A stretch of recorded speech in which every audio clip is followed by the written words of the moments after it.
आगे ससुराल पीछे रसोई। निकुंज अपने परिवार के साथ रहा करता था। उसके परिवार में उसकी पत्नी शांति, बड़ा बेटा उत्तम, छोटा बेटा करण, बड़ी बहू रानी और छोटी बहू ऋचा थी। हे भगवान, समझ में नहीं आता, क्या करूं कैसे करूं। इनसे कुछ कहूं तो बहस शुरू हो जाती है और फिर उस बहस का कोई अंत ही नहीं। क्या बात है शांति, क्यों बड़बड़ा रही हो भाई? हाँ, मेरा बोलना तो आपको बड़बड़ाना ही लगेगा। कोई बात है या बस यूं ही लड़ने का मन हो रहा है तुम्हारा? बात है, और बात यह है कि कमरा देखो कितना छोटा है। कुछ समझ में नहीं आता कहाँ रखूं क्या रखूं। एक चीज रखती हूं तो ऐसे खो जाती है कि फिर कभी मिलती नहीं। बस इतनी सी बात? ये इतनी सी बात है? ये इतनी सी बात है? हे भगवान, इतने समय से मैं ये बात कह रही हूं और आपको पता भी है कि दिक्कत है, लेकिन फिर भी आप पूछ रहे हो इतनी सी बात है। ओहो शांत गदाधारी भीम शांत।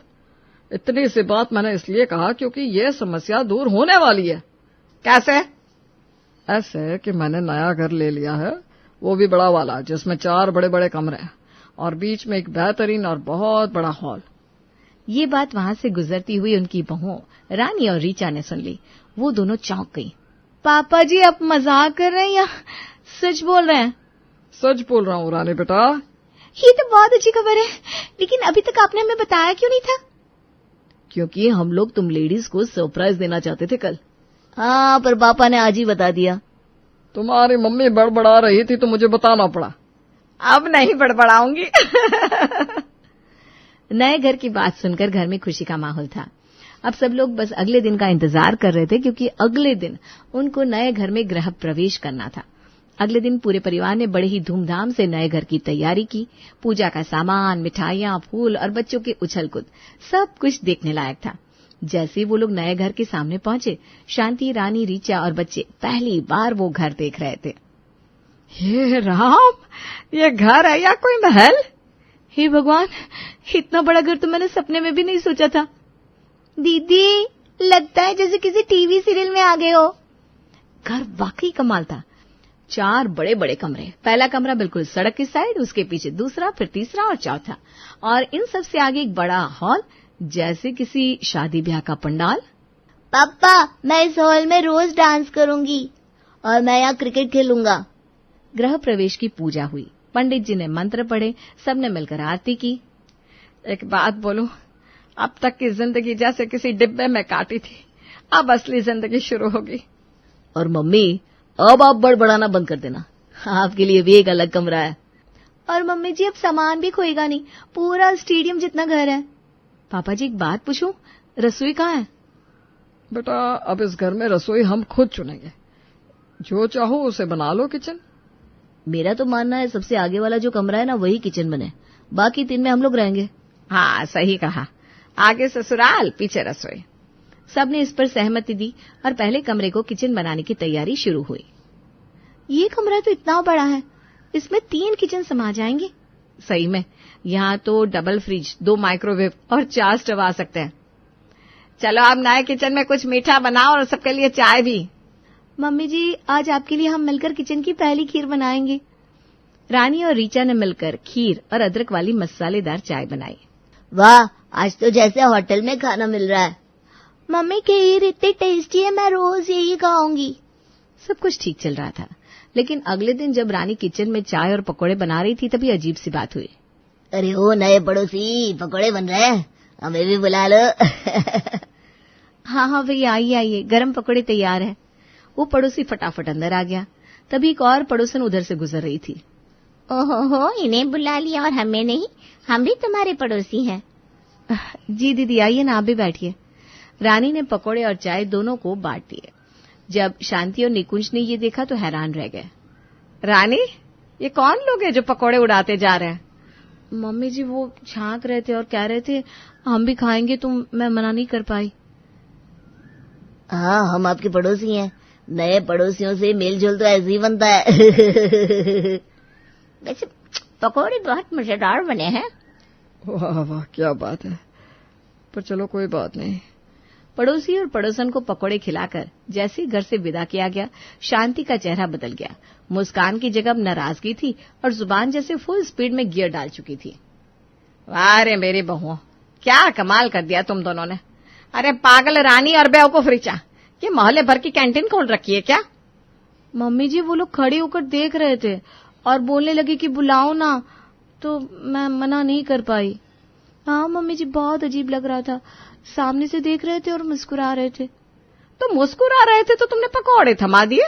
अरे ये रसोई है, ये चौराहा, और तुम दोनों सेजगल हो क्या? एकदम सड़क के किनारे दुकान खोल ली है तुमने। अरे भाग्यवान, थोड़ा धीरे बोलो, मोहल्ले में नए नए शिफ्ट हुए हैं। नए शिफ्ट हुआ है तो क्या मैं अपनी बहुओं को पड़ोसन परिवार विभाग का मंत्री बना दूं? सड़क से देख रहा है कोई तो उसे अंदर बुला लो। अरे क्यों नहीं बोल देती कि हमने तो नहीं बुलाया, खुद ही गुस्से चले आए? कहते तो बुरा मान जाते ना मम्मी जी। अरे बुरा मानते हैं तो मान जाए, मैं क्या अपनी रसोई में मेले लगवाऊं? देखो किचन बाहर की तरफ है। हाँ ये बात मैं मानती हूँ कि सबको दिखता है, लेकिन अब से एक बात कान खोल कर सुन लो, कोई बाहर से झांके बोले तो बोल देना माफ कीजिए घर में गेस्ट आए हुए, और किसी को मत बुलाना, चाहे सामने वाला पकोड़े में ही क्यों ना डूब जाए। अब शांति की चेतावनी के बाद थोड़ी सख्ती आ गई थी घर में, लेकिन जैसे जैसे दिन बीतते गए मोहल्ले की औरतों से रानी और ऋचा की पहचान बढ़ने लगी। एक दोपहर रसोई में रानी और ऋचा मिलकर आलू की सब्जी बना रही थी, तभी खिड़की से दो पड़ोसन झांकते हुए दिखी। अरे बहनों, क्या बना रही हो आज? बहुत अच्छी खुशबू आ रही है। बिल्कुल, लगता है आज रसोई में मेला लगने वाला है। अरे नहीं दीदी, बस आम सी सब्जी है। वैसे वो पीली साड़ी कहाँ से ली थी? बड़ी प्यारी लग रही थी उस दिन। वो तो मम्मी जी ने दी थी शादी में। अच्छा, कितने की होगी? शायद 800 की। ओहो, इतनी सस्ती, इतनी सुंदर साड़ी, कमाल है भाई कमाल। इसी तरह बातों बातों में समय निकलता गया। रसोई गैस जल रही थी पर सब्जी अब तक नहीं बनी थी। तभी बाहर से शांति की आवाज आई, खाना बन गया कि नहीं बहुओं? भूख से बुरा हाल हो रहा है। अरे ओ नो, सब्जी तो अभी शुरू भी नहीं की। चलो बहनों, अब हम निकलते हैं, खाना बना लो वरना मम्मी जी की झाड़ पड़ेगी। जैसे ही पड़ोसन गई, दोनों बहुएं बिजली की रफ्तार से सब्जी बनाने में जुट गई, लेकिन बहुत देर हो चुकी थी। इतनी देर? खाना इतना लेट? कौन था इस बार? किससे गप्पे लड़ा रही थी दोनों? मम्मी जी वो पड़ोसन आई थी, बातें करने लग गई। बातें? खाना बनेगा या गपशप चलेगी किचन में?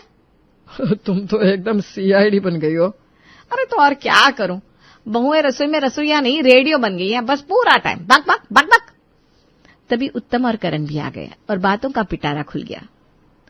रानी, तुम घर संभाल रही हो या महिला मंडल की मीटिंग? ऋचा, अगली बार से खाना टाइम पर चाहिए, घर चलाना खेल नहीं है। हमें लगा बस थोड़ा घुल मिल जाए, हमारे इरादे गलत नहीं थे। इरादे मैं जानती हूँ बहुओं, पर तरीका सही रखो। दिन गुजरते गए, थोड़ी सख्ती के बाद चीजें थोड़ी बेहतर हुई, लेकिन एक दिन फिर भूचाल आ गया। दोपहर का समय, रानी और ऋचा फिर रसोई में जुटी थी। तभी बाहर से कचरे वाला ट्रक आया। ए भगवान, ये बदबू कहाँ से आ रही है? किचन में तो ऐसा लग रहा है जैसे टॉयलेट खुला हो। मुझे उल्टी आ रही है, क्या बवाल है? दोनों बाहर जाकर देखती हैं तो कचरे वाला ट्रक खड़ा था। भैया जरा आगे बढ़ा लीजिए ना ट्रक, बुरी बदबू आ रही है। बिना कचरा उठाए नहीं जाऊंगा मैडम। तो हमारी रसोई का दम घोट दोगी क्या? काम कर रहा हूं मैं, मजाक नहीं, आप अपना काम करो। 15 मिनट तक ट्रक वहीं खड़ा रहा और बहुएं रसोई से दूर रही। खाना दोबारा लेट हो गया। ओहो, अब कचरे वाले भी हमारे किचन में बैठ गए। इन्हें भी बिठा दिया क्या? ये रसोई तो सीधे सड़क पर है, हर कोई घुरता है, बदबू आती है, क्या मुसीबत है? लगता है इस किचन का जादू उल्टा पड़ गया। जादू नहीं, ये जंजाल बन गया है। किचन की लोकेशन ने घर के शांतिपूर्ण माहौल को फिर से डिस्टर्ब कर दिया था। फिर अगले दिन सुबह सुबह सब लोग अपने अपने काम में लगे थे। तभी करण की आवाज आई, वो वाली सब्जी देना जरा, बड़ी स्वाद लगी थी। हाँ, मुझे भी बहुत पसंद आई थी, मुझे भी थोड़ा दे देना। रानी मुस्कुराते हुए उठी और किचन से बची हुई सब्जी निकालकर दोनों को दे आई। ये लीजिए मम्मी जी और देवर जी, मजे करिए। अरे चल, ज्यादा बात ना बना। हंसी खुशी का माहौल था, लेकिन शांति ने सब्जी का पहला निवाला मुंह में डाला कि उसका चेहरा बिगड़ गया। उसने थाली दूर फेंक दी और चिल्लाई, हे राम, करण मत खाना, सड़ चुकी है ये। तो क्या खिला दिया रानी? अरे क्या हो गया सब्जी को, कल ही तो बनी थी। रानी तुम लोग पागल हो क्या? ये सड़ी गली चीजें खिला रहे हो? कल दोपहर में बनाई थी, फिर इतनी जल्दी खराब कैसे हो गई? लाइए मैं खाकर देखती हूँ। रानी ने जैसी सब्जी चखी तो फौरन थूक दी। छी छी, छी छी मत कर, यह बता हुआ क्या है? मम्मी जी, किचन एकदम बाहर की तरफ है ना, वहां सीधी धूप आती है और बहुत गर्मी हो जाती है, शायद इसलिए। इस किचन की तो लंका लग गई है, हर दिन नई परेशानी। तुम लोग फालतू की बातें करती हो, रुको मुझे देखने दो।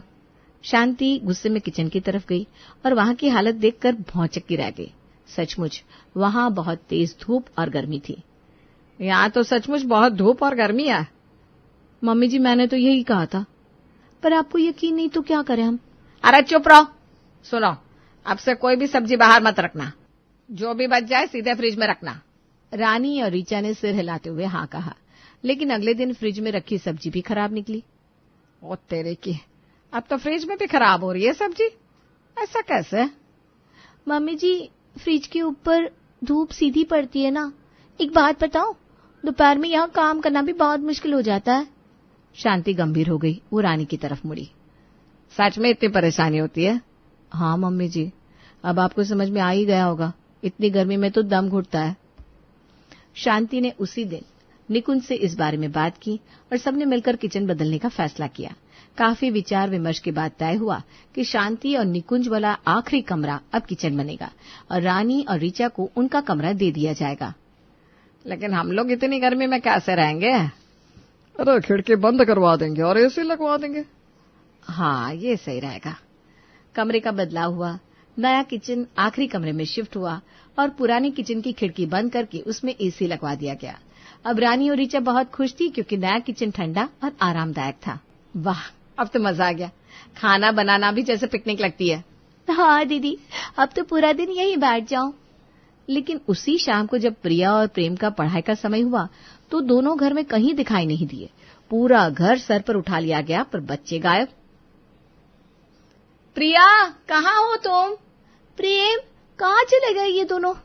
बाहर देख लो, शायद खेल रहे हो। बाहर भी देखा गया, लेकिन बाहर भी कोई नहीं। हे भगवान, कहाँ गए ये लोग? तभी रीचा किचन में पहुंची तो दोनों बच्चे वहां चुपचाप छुपे हुए थे। अरे ये दोनों यहाँ हैं। बहुत चालाक हो तुम लोग। ये क्या तरीका है? पढ़ाई से भागकर यहाँ छुपे हो, चलो बाहर आओ। बच्चे बाहर आए, लेकिन ये रोज का नया खेल बन गया। दोनों हर रोज पढ़ाई से बचने के लिए आखिरी कमरे यानी कि नए किचन में छुप जाया करते थे, और वो कमरा इतना आखिर में था कि वहां किसी की नजर ही नहीं पड़ती थी। ये क्या है, फिर से छुपे हो तुम दोनों? रसोई खेलने की जगह है क्या? दादी, यहाँ ठंडा ठंडा लगता है, पढ़ाई करने का मन ही नहीं करता, और ऊपर से आप इतना डांटती हो, मैं डर लगता है। डर लगता है? डर के मारे ही तो इंसान बनते हैं। चलो निकलो यहाँ से। किसी तरह बच्चों को समझा बुझाकर ये आदत छुड़ाई गई। लेकिन फिर आई दूसरी मुसीबत, मेहमान। एक दिन रीचा की सहेली आई। अरे नेहा, चलो ना, तुम्हें अपना नया किचन दिखाती हूँ, एकदम आलीशान है। नेहा और रीचा जैसे निकलकर घर के पिछले हिस्से की ओर बढ़ी, उन्हें निकुंज का कमरा पार करना पड़ा। अचानक ही कमरे का दरवाजा आधा खुला था और अंदर निकुंज कपड़े बदल रहा था। अरे बहू, कम से कम बता तो देती कोई आया है, ये क्या तरीका है? सॉरी पापा जी, मुझे लगा। Sorry bye. नेहा असहज हो गई, उसका चेहरा लाल पड़ गया। दोनों जैसे तैसे आगे बढ़ी, तभी दूसरे कमरे से उत्तम निकलते हुए दिखा, सिर्फ लुंगी में। अरे कौन है बहन जी आप लोग? अरे रीचा, तुम क्या करती हो? सॉरी, वो मैं। रीचा, मुझे जाना है, बाद में बात करते हैं। शांति ने ये सब देखा और माथा पीट लिया। हे भगवान, अब रसोई देखने के चक्कर में घर का परेड निकलवा दोगी क्या? मैं तो बस अपनी सहेली को किचन दिखाने लाई थी। बहू, अगली बार अगर कोई आए तो सबको बता देना, और किसी को रसोई दिखाने की कोई जरूरत नहीं है, समझी? सॉरी मम्मी जी। रीचा ने सॉरी तो बोला, लेकिन फिर भी ऐसा एक दो बार और हुआ। कभी कोई दोस्त आया, कभी कोई रिश्तेदार, और हर बार किसी न किसी के कमरे से गुजरना पड़ा। फिर आई तीसरी और सबसे बड़ी समस्या, दूरी। एक दिन सब लोग टेबल पर बैठे थे, खाना गर्मा गर्म परोसा गया, तभी अरे रीचा, जरा नमक तो लाना। रीचा उठी, दौड़ते हुए किचन की ओर चल दी, पर पूरा घर पार करने में 2 मिनट लगे। नमक ढूंढने में 1 और मिनट, वापस आने में 2 मिनट। 5 मिनट बाद जब नमक आया तब तक सब्जी ठंडी हो चुकी थी। ये क्या हाल है बहू? है, एक नमक लाने में 5 मिनट? इतनी देर में तो अमेरिका से नमक मंगवा लेती। मम्मी जी, जब किचन ही चांद पर बना दिया है तो इतनी देर लगना तो लाजमी है। शांति भुनभुनाते हुए बैठ गई। लेकिन अगला दिन और भी मजेदार था। उत्तम आइसक्रीम लेकर आया। सब खुश। अरे कोई चम्मच लाओ जरा, वरना ये हाथ से ही खानी पड़ेगी। अभी लाती हूँ। रानी उठी। फिर वही 5 मिनट का सफर, फिर ढूंढना, और इस बार प्रिया ने एक और काम लगा दिया। मेरे लिए पानी लेते आना मम्मी। जब तक चम्मच आया तब तक आइसक्रीम पिघल चुकी थी। ये तो दूध बन गया, समझ में नहीं आ रहा मैं आइसक्रीम लाया था या दही। अगली बार किचन से कुछ मंगवाना हो तो 1-2 दिन पहले बोल दीजिएगा भैया। अब माहौल गर्म हो गया। सब गुस्से में थे क्योंकि किचन की दिक्कतें खत्म ही नहीं हो रही थी। अब ये तो हद हो गई, एक तरफ मेहमान आते हैं, दूसरी तरफ सब्जी ठंडी होती है, क्या करें भाई। मेरा तो कहना है कि किचन को फिर से आगे ले आओ, सब ठीक हो जाएगा। हाँ शायद वही सही है। अरे पर वहां गर्मी बहुत होती है और लोग आते जाते झांकते हैं, फिर वही तमाशा, और फिर गंदी बदबू, तौबा तौबा, भगवान बचाए उससे। तो सब अपनी अपनी बातें रख रहे थे, बहस गरमा रही थी। तभी निकुंज ने हाथ उठाया। सुनो सब लोग, मुझे लगता है किचन को फिर से आगे ले जाने का कोई फायदा नहीं है। वहां बदबू, गर्मी और झांकने वाले तीनों का अड्डा है। अरे तो फिर करे क्या? समाधान है, किचन वहीं रहे, लेकिन उसके बाहर ही डाइनिंग टेबल लगा देते हैं। सबको पास में खाना मिल जाएगा और बार बार दौड़ने की जरूरत नहीं पड़ेगी। वाह क्या बात है, खाना भी गर्म मिलेगा और कोई बदबू या झांकने वालों की दिक्कत भी नहीं। बिल्कुल सही, यही परफेक्ट है। और हाँ, कोई मेहमान आए तो उन्हें रसोई में ले जाने की जरूरत नहीं है, समझी पहुओ? समझ गए। सब खुश हो गए। अगले दिन से ही डाइनिंग टेबल किचन के बाहर लगाया गया। अब छोटे छोटे कामों के लिए बीच में किसी को उठना नहीं पड़ता था और ना ही 5 मिनट का सफर तय करना पड़ता था। घर में शांति लौट आई।